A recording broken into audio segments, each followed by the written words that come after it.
দুলা ভাই কোন কয়জন মাইছে সামলাম তো কতজন মেহমান তো দাওয়াত করছি মনে করেন দাওয়াত করছি মনে করেন 1000 জনের কিন্তু আপনি আয়োজন করবেন 1500 জনের খাওয়ায় কাইট করে ফেলেন ভাষাই দিবেন শোনেন মাছ তো করবেন মাছের কারি হবে এছাড়া হাঁস মুরগি গরু ছাগল যা যা সব ফিশ ফ্রাইটা কিন্তু গুড সামুদ্রিক আইটেম কিছু লাগতো না অবশ্যই লাগবে সবার জন্য একটা করে বড় বড় রূপচাঁদা মাছ গলদা চিংড়ির মালাইকারি তো সবার জীবনের শেষ খাওয়া কি আমার বিয়েতেই হবে?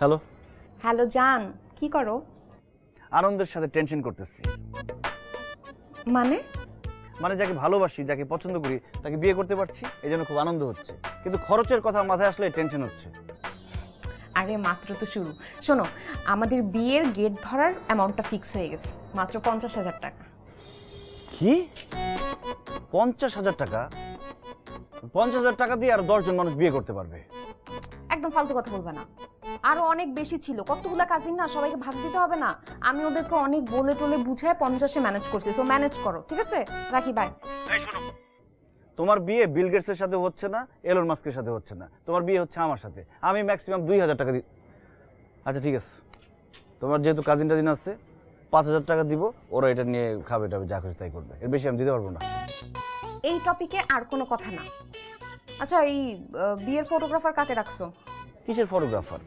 আজকাল বিয়েতে ফটোগ্রাফার চলে না সবার হাতে স্মার্টফোনে ছবি তুলে ফেসবুকে পোস্ট করবে ঝামেলা শেষ মানে কি তুমি বিয়েতে ফটোগ্রাফার রাখবে না প্রশ্নই আসে না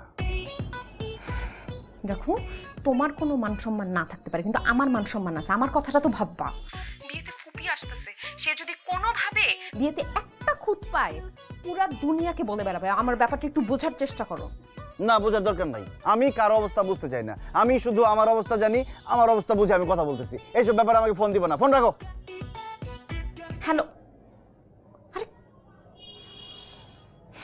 আপু কি বললো দুলা ভাই কি যে বলে আমি নিজেই বুঝি না যা করার আমাকেই করতে হবে ওটা দিয়ে কিচ্ছু হবে না ভাই কালকে গয়নাগুলো আনতে হবে বাকি টাকা দিয়ে গয়নাগুলো নিয়ে আসিস এই ধর রিসিপ্ট আর ফাইম শোন তো দুলাভাই তখন বাড়ায় বলছিল 1000 জন আসলে 1000 জন না কাট ছাট করে মাত্র 400 জনকে দাওয়াত দিয়েছি এই যে মালিশ দেখো কতজন মাত্র 400 জন 400 জন কি তুমি হায়ার করে নিয়ে আসবা বিয়ে খাওয়ানোর জন্য দেখি প্লিজ দেখি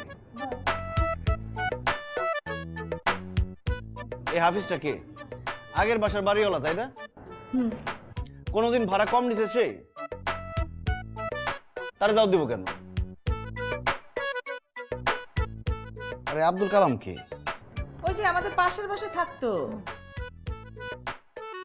মানে দুনিয়ার সব জট মাল লিস্ট করে রাখছো তুমি এখানে এই লিস্ট রিলিজ দেওয়া যাবে না এটা সেন্সর করতে হবে সব কমাইতে হবে ভাইয়া তোর বাসর ঘর সাজানোর জন্য কিন্তু ফুল লাগবে আমি সব লিস্ট করে দেবো কাল সকালেই তুই এনে দিবি আমার ঘর সাজানোর কোনো দরকার নেই এমনিতে অনেক ভালো আছে আরে না ফুল ছাড়া কি বাসরাত হয় নাকি ফুল তো বাসরাতে লাগবেই আরে তোমার আপা বাসর ঘরে কেন তাকে আমি এক তোড়া ফুল দিলাম না সেই জন্য সেই ভুলের কারণে আজ পর্যন্ত সে আমাকে ফুল ফুটে যাইতেছে কি বললা তুমি যাহা বলে আসছি সত্য বলে আসছি সত্য বই মিথ্যা বলি নাই তারপর কি ফুল কি পরিমাণ লাগবে রে কতটুকু ফুল লাগবে আর কোন কোন ফুল লাগবে এই লিস্ট আমি করে রেখেছি নে কালকেই কিন্তু লাগবে দুলাভাই ইমার্জেন্সি নাম্বারগুলো আছে না হসপিটালের নাম্বার ওগুলো মুখস্থ করে রাখেন আর না রাখলেও মোবাইলের মধ্যে ডায়াল করে রাখেন যে কোনো সময় আমার হার্ট অ্যাটাক হতে পারে এইসব ফালতু কথা বলে তুই কিন্তু পার পাবি না আর বিয়ে বাড়িতে কিন্তু আলপনা করতে হবে আলপনা না হলে চলবেই না মা আজকাল আলপনা কে করে এগুলা ডাইনোসর যুগে চলতো এগুলা বিলুপ্তির পথে এই আলপনা করার কোনো দরকার নাই সেগুলো কাজ এখন এগুলো আমি মানবো না বিয়ে বাড়িতে একটু গান বাজনা না হলে কি হয় দুইটা বড় সাউন্ড বক্স কিন্তু আনাই চাই এই যুগে গান বাজনা কেউ করে আজকাল মানুষ মিউট থেকে বিয়ে করে মিউট ইজ কিউট কইলেই হইল আরে আমি আরো তোমার বিয়াতে নাচ মুকইরা প্রিপারেশন নিয়েছি গত 7 দিন যাবত আমি নাচের প্র্যাকটিস করতেছি জিগাও তোমার আপারে জিগাও হ্যাঁ শোন তো দুলাভাই 7-8 দিন ধরে ডান্স প্র্যাকটিস করছে ও ডান্স প্র্যাকটিসের জন্য আমি ঘুমাইতে পর্যন্ত পারি নাই এখন তুই বলতেছিস সাউন্ড বক্স আনবি না এটা কোনো কিছু হইলো দুলাভাই আপা বিয়ের পর থেকে আপনার নাচাইতেছে, এখনো আপনার নাচের এনার্জি আছে? আচ্ছা ঠিক আছে, এতই যখন নাচের শখ, তাহলে আনবো 2টা বক্স, আমি বসবি দেখি। তোর কাজিনদের সেম কালারের পাঞ্জাবি আর শাড়ি দিবি না? বুঝলাম না, শাড়ি পাঞ্জাবি আমি দিব কেন? এটা আবার কেমন নিয়ম?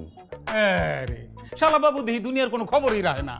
আরে এক কালারের পায়জামা পাঞ্জাবি হলুদের দিনে সমস্ত কাজিনদেরকে তুমি দিবা, এইটা হইলো বর্তমানে একটা ট্রেডিশন, আমাদের ফেমাস ট্রেডিশন। আমার কাজিনের মতো এরকম বড় জনগোষ্ঠীর আমি কিচ্ছু দিতে পারবো না। শাড়ি পাঞ্জাবি তো দূরের কথা, আমি একটা করে রুমালও দিতে পারবো না। একদম ফালতু কথা বলবি না। এই দেখ তো কি হলো, যা। হ্যাঁ এই নে লিস্ট। সেম কালারের পাঞ্জাবি আর শাড়ি কিনবি, কতগুলো কিনতে হবে এখানে লেখা আছে। মানে আমি বুঝলাম না, আমার ফকির বানানো কি খুবই দরকার তোমাদের? ফকির তো হইবা বিয়ার পরে শালা বাবু, তোমার আপাকে বিয়ে করার পর আমার অবস্থা দেখো না। এই কি যাতা বলতেছো তুমি? হ্যাঁ, তোমার অবস্থা আমি কি খারাপ করছি? মজা করলাম। আমাকে তো আসতে বাধ্য করছো। মা কি হয়েছে জানেন? আচ্ছা যাই হোক না কেন, তুমি বসে বলো তোমার, আসো এদিকে এসো।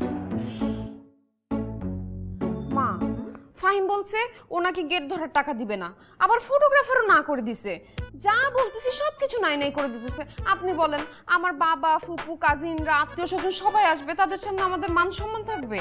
ফাহিম, ছি ছি ছি ছি, আমাদের বাড়িতে যেটা করেছিস সেটা না হয় মানলাম, কিন্তু ওদের বাড়িতে যেটা করছিস সেটা তো ঠিক না। তো শ্বশুর বাড়িতে আমাদের তো মান সম্মান কোনো কিছু থাকবে না। মা আমি এসব কিচ্ছু বলি নাই, রিয়ার বুঝতে ভুল হয়েছে। তুই কেমন আমরা সবাই জানি, শুধু তোর একার মান সম্মান না, আমাদের সবার মান সম্মান জড়িত। So no compromise. তুই যেটা যেটা না না করেছিস সেটা সবগুলো করতে হবে, আলপনাও করতে হবে। মা, গ্রেট, আমার মাথায় না আলপনার অনেক সুন্দর সুন্দর ডিজাইন আছে। আচ্ছা ঠিক আছে। আরে তুমি সবে মাত্র আসছো, হ্যাঁ একটু চাটা খাও, তারপরে না হয় এসব নিয়ে ভাবা যাবো। দুলা ভাই, আপনি আপনার শালার পক্ষ নিয়েন না তো। বিয়ের সময় এরকম কিপটামি করলে হয় বলেন? আপনি ওকে একটু বুঝান। তুমি কাকে কি বলতেছো? তোমার দুলাভাই বুঝাবে ফাইনকে? দুই কিপটা একসাথে হলে ওদের কাছ থেকে ভালো কোনো কিছু আশা করা যায়? আমি কিপটা?